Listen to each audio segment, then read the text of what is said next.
ನೆಲಮಂಗಲದ ಸರ್ಕಾರದ ರಾಗಿ ಖರೀದಿ ಕೇಂದ್ರದ ಸಿಬ್ಬಂದಿ ವಿರುದ್ಧ ರೈತರು ಮುಗಿಬಿದ್ದಿದ್ದಾರೆ. ರೈತರ ಬಳಿ ಲಂಚ ಪಡೆಯುತ್ತಿರುವಂತಹ ಆರೋಪ ಕೇಳಿಬಂದಿದೆ. ರಾಗಿ ಖರೀದಿ ಕೇಂದ್ರದ ಸಿಬ್ಬಂದಿ ರಾಗಿ ಗುಣಮಟ್ಟ ಕಳಪೆ ಅಂತ ತಿರಸ್ಕರಿಸುತ್ತಿದ್ದಾರೆ ಎಂಬ ಆರೋಪ ಕೇಳಿಬಂದಿದೆ.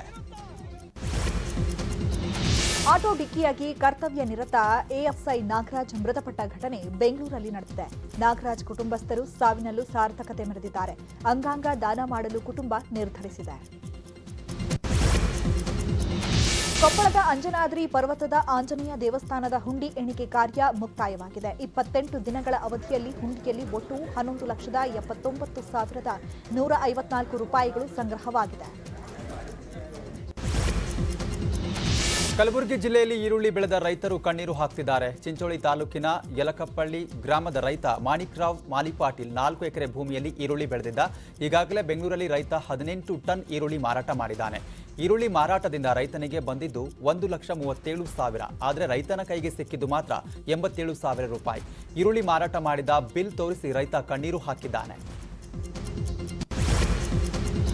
ಬೆಂಗಳೂರಿನಲ್ಲಿ ಮೊಬೈಲ್ ಸುಲಿಗೆಕೋರರ ಅಟ್ಟಹಾಸ ಮಿತಿ ಮೀರಿದೆ. ಮೊಬೈಲ್ ರಾಬರಿಗೆ ಬಂದು 8 ಜನರಿಗೆ ದುಷ್ಕರ್ಮಿಗಳು ಚಾಕುವಿನಿಂದ ಇರಿದಿದ್ದಾರೆ. ರಸ್ತೆಯಲ್ಲಿ ಹೋಗ್ತಿದ್ದ ಮಳಿಯಪ್ಪ ಅನ್ನೋರ ಮೇಲೆ 4 ಸುಲಿಗೆಕೋರರು ಮೊಬೈಲ್ ಕೊಡುವಂತೆ ಹಲ್ಲೆ ನಡೆಸಿದ್ದಾರೆ.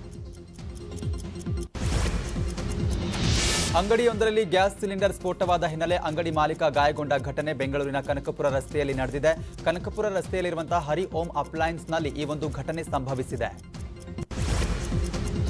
ಮಹಾರಾಷ್ಟ್ರದ ಕೊಲ್ಹಾಪುರದಲ್ಲಿ ವಿಭಿನ್ನ ಮದುವೆ ನಡೆದಿದೆ.